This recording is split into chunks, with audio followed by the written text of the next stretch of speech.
ఇవాళ పత్రికల్లో వచ్చిన ప్రధానమైన వార్తల్లో లోక్సభ ఎన్నికలకు సంబంధించింది.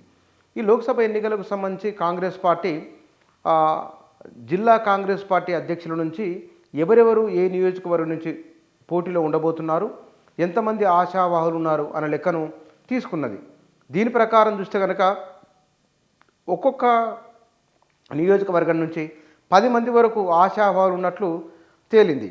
ఇందులో వరంగల్ నుంచి 10 మంది అభ్యర్థులు తాము ఎంపీగా పోటీ చేస్తామని దరఖాస్తు చేసుకున్నారు. దీంతోపాటు చేవెళ్ళ, నిజామాబాద్ లోక్సభ నియోజకవర్గాలకు విపరీతమైన పోటీ కనబరుస్తున్నారు. ఇందులో రిజర్వ్డ్ ఎస్సీ ఎస్టీ నియోజకవర్గాల నుంచి పోటీ మరింత ఎక్కున్నది. ఇందులో ప్రధానంగా ప్రభుత్వ ఉద్యోగులు, రిటైర్డ్ ఉద్యోగులు, డాక్టర్లు, లాయర్లు, వివిధ స్థాయిల్లో ఉన్నత స్థాయిల్లో పనిచేసిన ప్రభుత్వ ఉద్యోగులు ఎన్నికల్లో పోటీ చేసిన కోసం ఎక్కువ మంది ఆసక్తి చూపుతున్నట్లు మీడియా కథనాలు పేర్కొంటున్నాయి. ఇక్కడ ఈ ఒక్కొక్క నియోజకవర్గం నుంచి ఈ పోటీ పడుతున్న వారికి సంబంధించిన జాబితా గాంధీ భవన్కు చేరుకున్నది.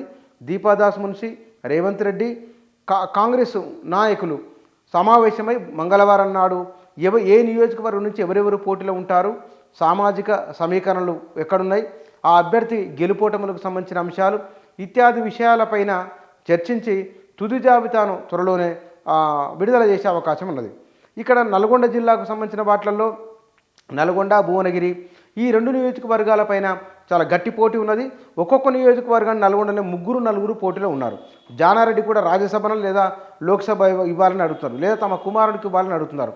కోమటిరెడ్డి తమ మద్దతుదారులకు ఇవ్వాలని వారు అడుగుతున్నారు. ఒకవైపున చామల కిరణ్ రెడ్డి ఉన్నారు, పటేల్ రమేష్ రెడ్డి కూడా పోటీలో ఉన్నారు.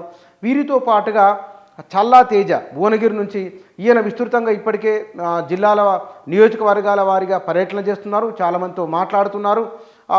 మాట్లాడమే ఆయన పైగా ఢిల్లీ పెద్దల నుంచి తనకు మద్దతు ఉన్నదని, తప్పకుండా భువనగిరి లోక్సభ నియోజకవర్గ సీటు తనకే వస్తుందని చెప్తున్నారు.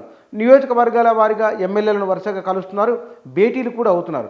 చామల కిరణ్ రెడ్డా లేకపోతే కనుక భువనగిరి నుంచి చల్లా తేజన ఇద్దరిట్లా ఎవరికి మరొక ఓయూ నేత కూడా టికెట్ బీసీ సామాజిక వర్గం కాబట్టి తనకు ఇవ్వాలని కైలాష్ కూడా అడుగుతున్నారు. బహుశా చల్లా తేజ బీసీ సామాజిక వర్గం, చామల కిరణ్ రెడ్డి రెడ్డి సామాజిక వర్గం.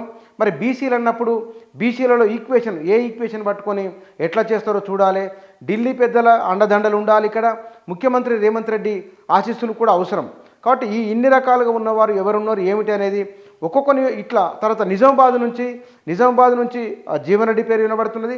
మొన్న ఎన్నిక షబీర్ అలీ కూడా అక్కడి నుంచి ఎంపీగా చేస్తారు అనే గవర్నమెంట్లోకి తీసుకున్నప్పటికీ కూడా ఆయన ఆ మైనార్టీకి ఇవ్వాలనా అని ఒక చర్చ కూడా జరుగుతున్నది.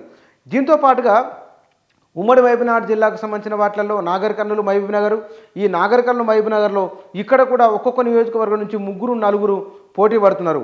రేవంత్ రెడ్డి అనుచరులుగా ఉన్నవారు కొందరైతే కనుక ఢిల్లీ పెద్దల అండతో అది నాకు ఉన్నది కాబట్టి తాము బరిలో ఉంటామని చెప్పుకునే వారు కూడా ఉన్నారు. ఇక హైదరాబాదు ఈ హెచ్ఎండిఏ పరిధిలో ఉన్న లోక్సభ నియోజకవర్గాలలో కాంగ్రెస్ పార్టీ ఆచితూచి అడుగులు వేస్తున్నది. ఇక్కడ పార్టీ కొంత బలహీనంగా ఉన్నది కాబట్టి దీన్ని బలం పెంచుకోవాలంటే కనుక అన్ని రకాల అంశాలను పరిగణలోకి తీసుకోవాలి.